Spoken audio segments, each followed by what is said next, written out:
No, I mean, they're all, I mean, just depending on, you know, you're on the side of the highway. You know, it's a pretty dangerous place to be.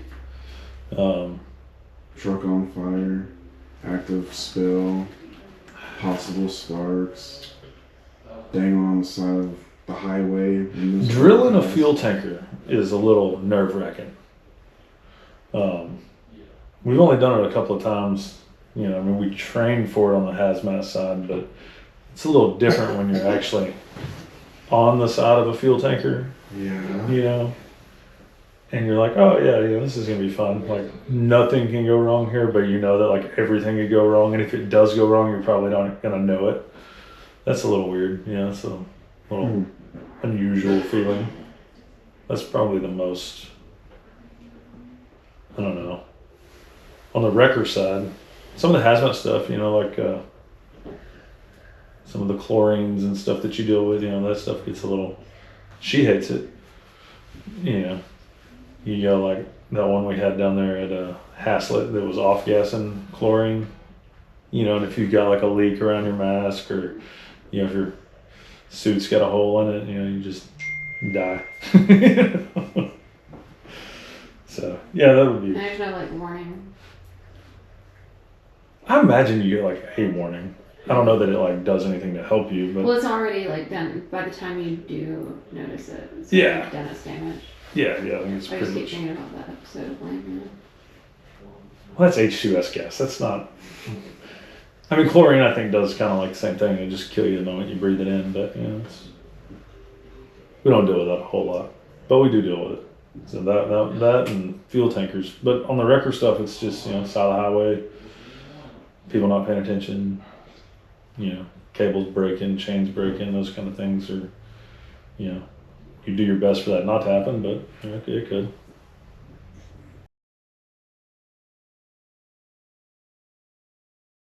Risks have changed in everything. Some have gotten better, some have gotten worse. You know, equipment wise, like when I was a kid, you know, they'd hook a 750 Holmes to it and go to winching, and that was old mechanical, you know. It was in or out, you know, there wasn't no, let's just feather it, you know, your winches are turning or they ain't.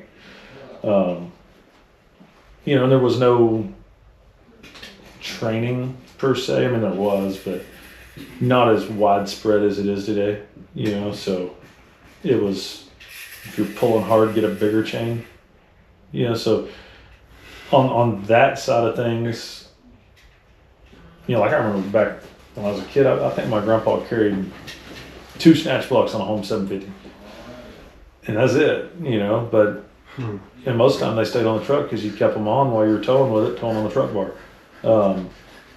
But nowadays, like, you know, I think our rotators have 12, you know, our side pullers got 12, you know, so the training safety aspect of it on the rigging and the recovery side has gotten better.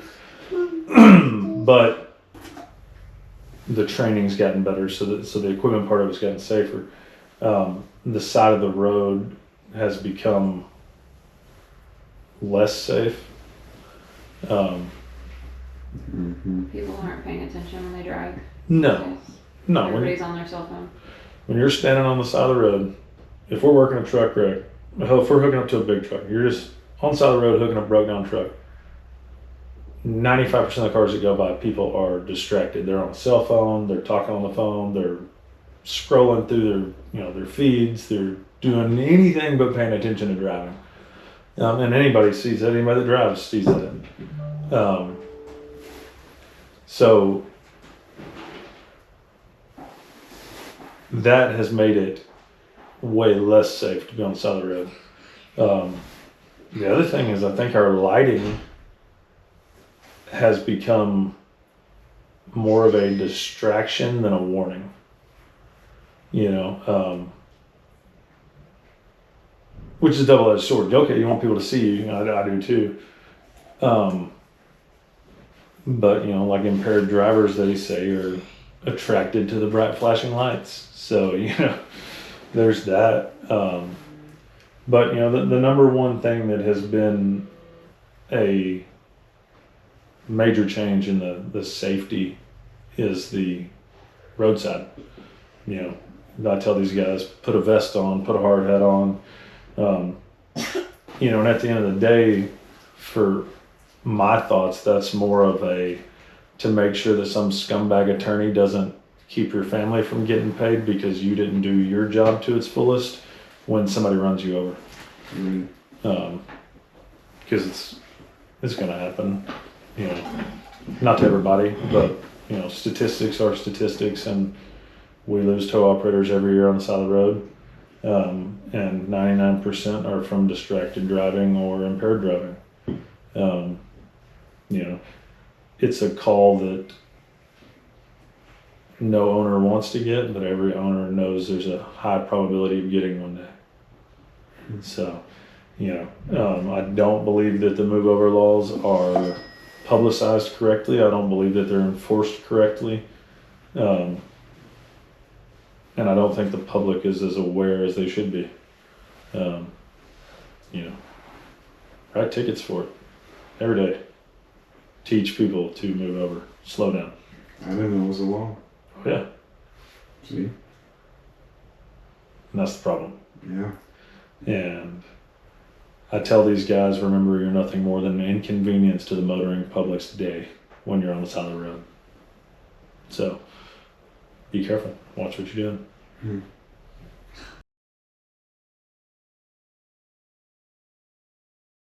Hmm. It's physically taxing. You know, it's a physically demanding job, especially in the big trucks. Not that the light duties aren't, but you know, you spend a day dragging 1/2-inch chains, and you know, like most of these heavy drivers, they'll tow 7-8 trucks a day, and that'll wear you out.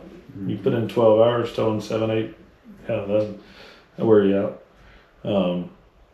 You know, it can get to them mentally and emotionally too. You know, you spend long hours away from your family. You know, with us doing the amount of police work we do, you know, we tow for 38 police departments. You see some fatalities, you see some nasty stuff that isn't good for people, you know. Same thing that fire and police see, but you know, those guys probably get a little more training for that side of things than tow operator. You know, they're just dealing with it. You know, it's every one of them. You know, it's mentally, emotionally, physically. Yeah, it's a taxing job. It pays well, but for what you deal with, it probably should. Hmm.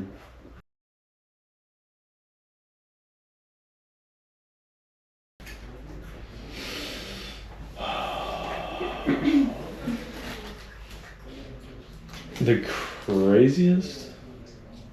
I don't know.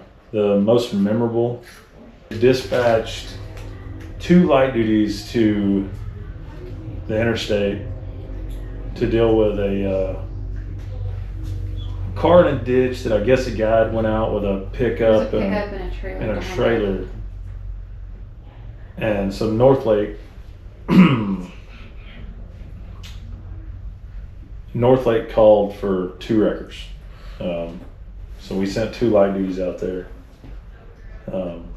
We'd run, I don't know, I bet it was we'd run 20 or 30 for Northlake already that day. Calls? Yeah, I mean, it was a nice one. We were busy, so it wasn't, you know, no reason to even really think about it. Just we sent them, they went. Right. And then I got a call from one of the drivers on scene, and all he could tell me was that one of them was pinned, or he said he's under the trailer and I think he's dead. That's all I got. So I jumped in a light duty and headed that way, wide open.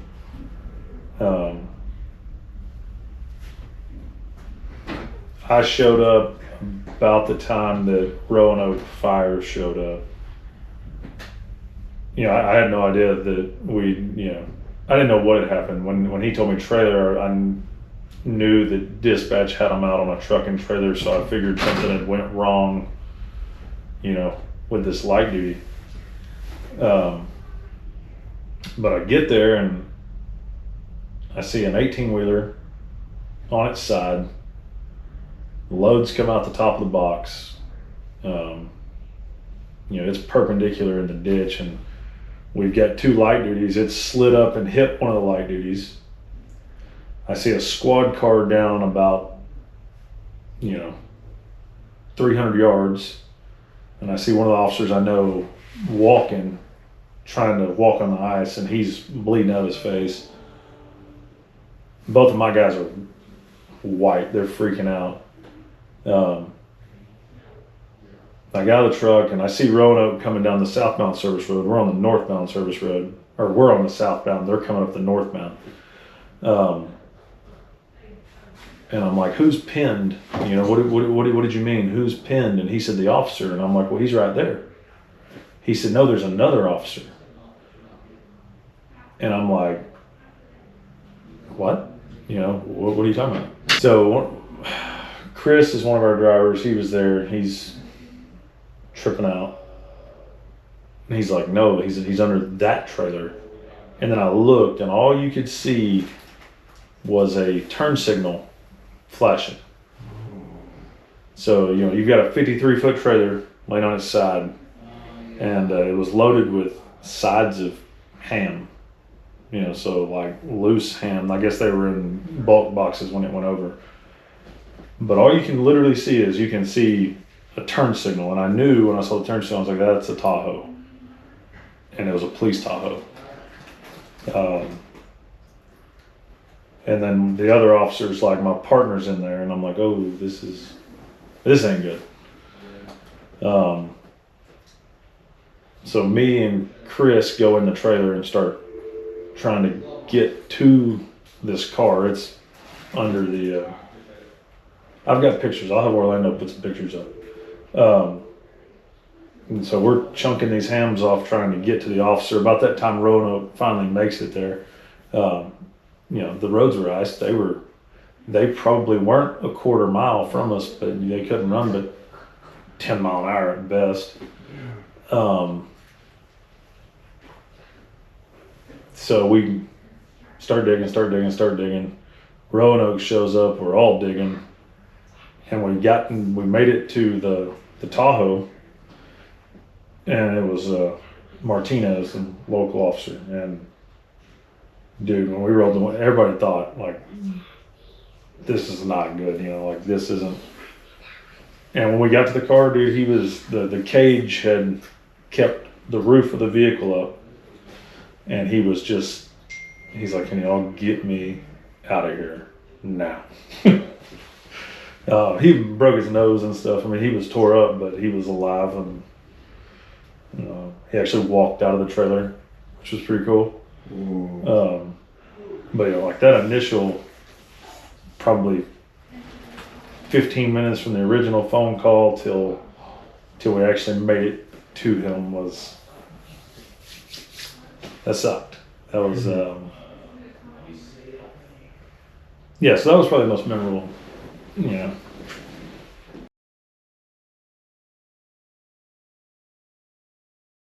One, 2, 3, 4, 5. 100.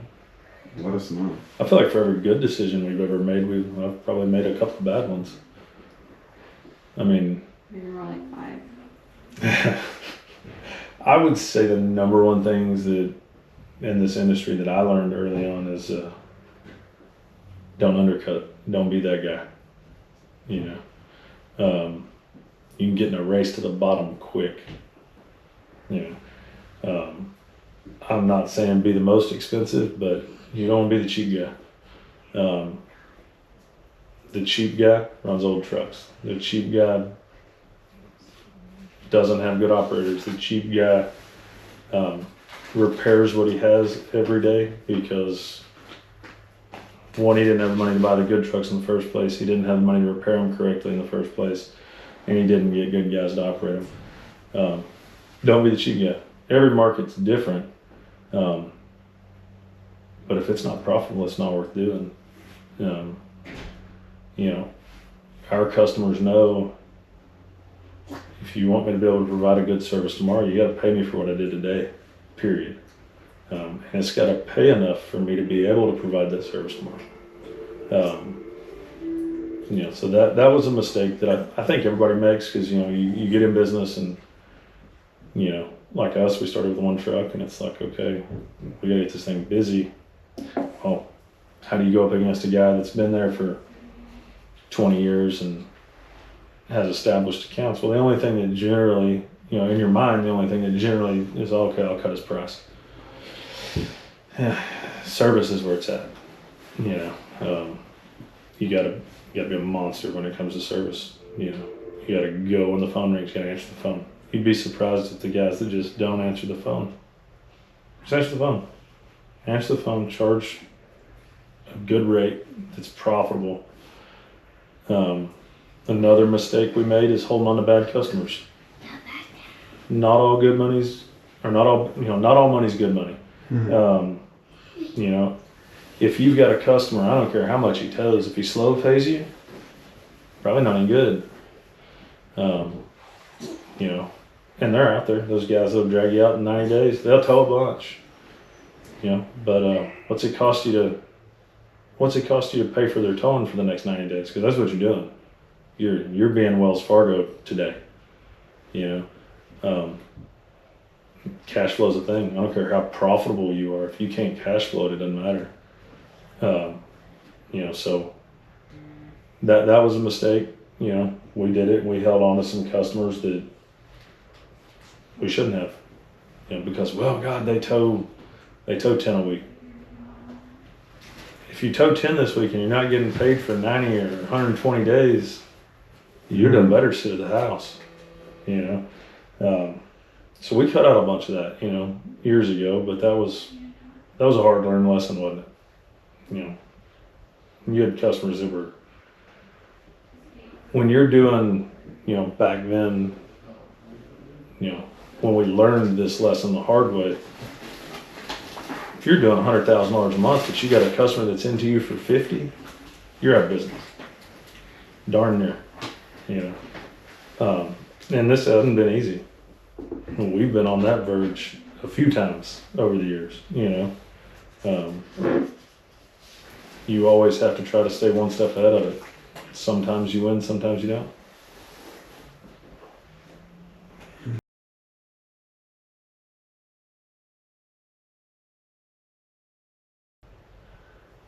That's a good one. They all go together. They do.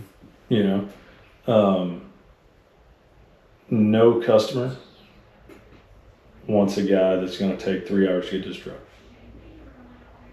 You know, we all have that. Every company deals with it.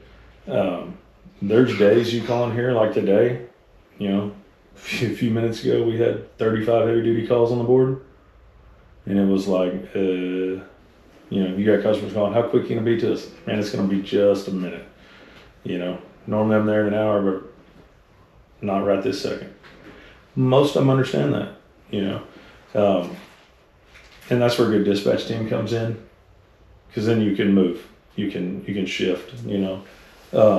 If you've got a customer's truck that sitting in a terminal going to a dealer, and you know the dealer ain't going to get it in today, so it doesn't have to be there right this second, it's just got to be there before the end of the day. Okay, well now we can move that around and put a more pressing call in its place. You know, so your dispatch team comes in. If you've got good dispatchers that pay attention, the customer service comes with it. But, you know, customer service is a hard one for a lot of people, you know. Consistency, answering the phone, showing up with the right equipment, clean equipment. I tell these guys, you have to be a monster when it comes to customers. And that's not in a negative way. I'm not saying be a monster, like do something wrong. I'm saying you have to be that guy that never says no. Like, they have to know that when they pick the phone up and they call, it's handled. whatever it is, which is probably what's landed us into half the junk that we do nowadays. You know, the hazmat business came from just that. Customers calling, hey, do you know a hazmat company? I'm like, yeah, but they suck. You know, I mean, yeah, they'll be here in 5 or 6 hours. And finally, after enough of that, you started to realize that, well, if they're asking, you know, we're giving them awesome service over here, and let's see what it would take to do this. And then, yeah, and then dumpsters. And yeah, that's just how it all kind of flows. But, you know, to add the safety part in, doesn't matter how fast you are, how good you are. If you hurt somebody on the way, it didn't really matter. Right. You know, we explained to our guys the difference in driving the speed limit to a customer and speeding to get to the customer. It's not going to make any difference by the time you get there. In this business, we make up our time and we become more efficient loading, unloading, and dealing with our customer. I'm the world's worst at the dealing with the customer thing, because I'll post up and hang out talking to a customer that I've had for a long time for an hour, and she has to call me and be like, hey dude, you got calls holding, you need to like leave them alone. You know. But what we teach our guys is you set a routine. If you have routines on everything you do, it's fast. That whole, you know, smooth is fast thing. So if you really work on developing a routine and getting your drivers to understand that customer interactions need to be very professional and swift. Thank you. Appreciate your business. Is this where you want the truck? Here's where your driveline bolts are. You want the driveline stuck back in it? Do you want this thing back in the shop? And you always end it with thank you for your business, and you move on. You make those quick interactions. You don't speed, you don't drive like a lunatic, because that's not going to, 3 or 4 minutes of you driving like a lunatic isn't going to save you any time on the tow. You know, so you get there, you load and you unload with a routine. You know, I've got guys that load tractor trailers in 15 minutes, you know, that are loading bobtails in 7 or 8 minutes. They're not running. They just have a routine. They've done it so many times. You know, that's what the safety of knowing your area. You know, safety wise, huge deal. You know, you don't put yourself in a bad spot. You don't put yourself where you can't make the turn, where you have to back up in traffic, you know, those kind of things. You know, we have weekly safety meetings where we address those things. You know, you're there. You know, but safety has to be at the forefront, and safety, efficiency, customer service, they all go together. Without one, you can't have the others.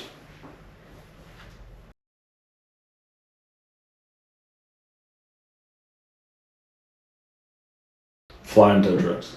100% flying tow trucks. Yep, hovercraft kind of things. That's what it's going to be. No, I don't know. Yeah, honestly, I don't know how much more advanced they can get.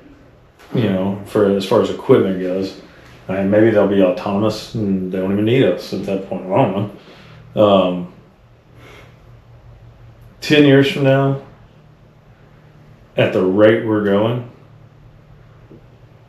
finding operators is going to be a nightmare. It's already kind of a nightmare to find qualified operators. You know, but 10 years from now, this next generation, we get kids that come in here all the time that don't know how to change a tire. You know, I didn't even think about that. they come in here wanting a job, and it's like, do you know how to drive a manual? No. Which, guess what? We don't have any manual light duties, but might be a good idea to know how to drive a manual Honda. You know, if you're gonna have to tow it. Don't know how to change a tire. We have had people not know how to use jumper cables. Where that comes from, I don't rightly know.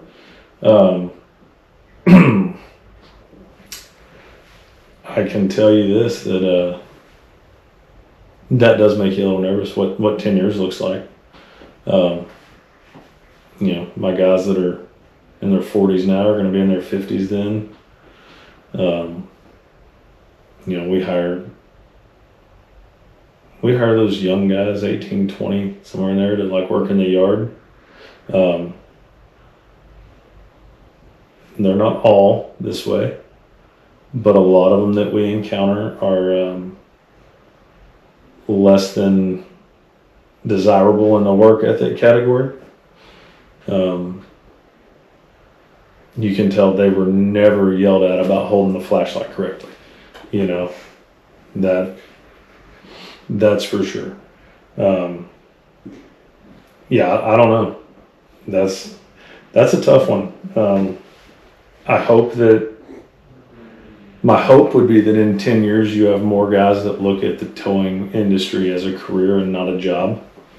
You know, my hope is that as an industry, maybe we can figure out how to do that and kill that stigma that comes with the media and, you know, the media portrayal of a tow guy. You know, that Billy Bob getting out with his snuff running down his chin and his overalls and just got done like beating his wife before he came to change her tire for AAA. You know, maybe we could get away from that. What was that? We were watching a show the other day and they were talking about they were going to go to the impound yard, and we're like, so we were both joking back and forth. Waiting for it. We're like, just wait till they get there. Yeah, I can't wait to see what they're going to make this tow truck guy look like. And of course, It's a dilapidated trailer. yeah, with a guy junk with a, all over. Yeah, and the guy comes out and he looks like something off The Hills Have Eyes. yeah, with his 3rd grade education, and he's like, well, we ain't got your car, you know, and it's like, that's, I mean, maybe somewhere, but that's the majority of places I know. That's not how it works, you know. I think the professionalism of the industry has grown substantially, but I think we're still portrayed negatively because of the industry, I guess. Mm-hmm. You know, not everybody's a felon, you know, in this industry. Not everybody's a drug user. Not everybody's a, you know, running a dilapidated 1970 model Ford with a Holmes 440 on the back, you know. But that's how they portray it in the world, and that's what people that don't, you know, I mean, how many times have we had people crawl up in a truck and be like, oh wow, this is nice. Like they were surprised. Like, oh, I don't feel like I'm fixing to be taken advantage of, you know. It's like, yeah, this is our livelihood. We've invested a lot of money to provide a really good service and invested a lot of years of our life to be able to do this. And you know, hell, not that long ago, we had a lady that we showed up. I just happened to be running light duty calls, and I showed up in a brand new auto loader that's, you know, $150,000 and A week old. to tow her like 20-year-old Toyota, and she didn't want to give me the keys because I was a tow guy. She didn't trust you. Didn't trust me. I'm like, wow, I can't fix that for you, but I mean, did you look around? You know, like, you called me. I didn't call you trying to tow your car. But that's how people look at us. And then by the time it was done, and I think we took her to one of the dealerships, she was kind of, I think she was almost slightly embarrassed that she had treated us that way. You know, so it happens. You know, if we could ever get the industry as a whole to be looked on professionally, that'd be great. Maybe that'll be 10 years from now. See.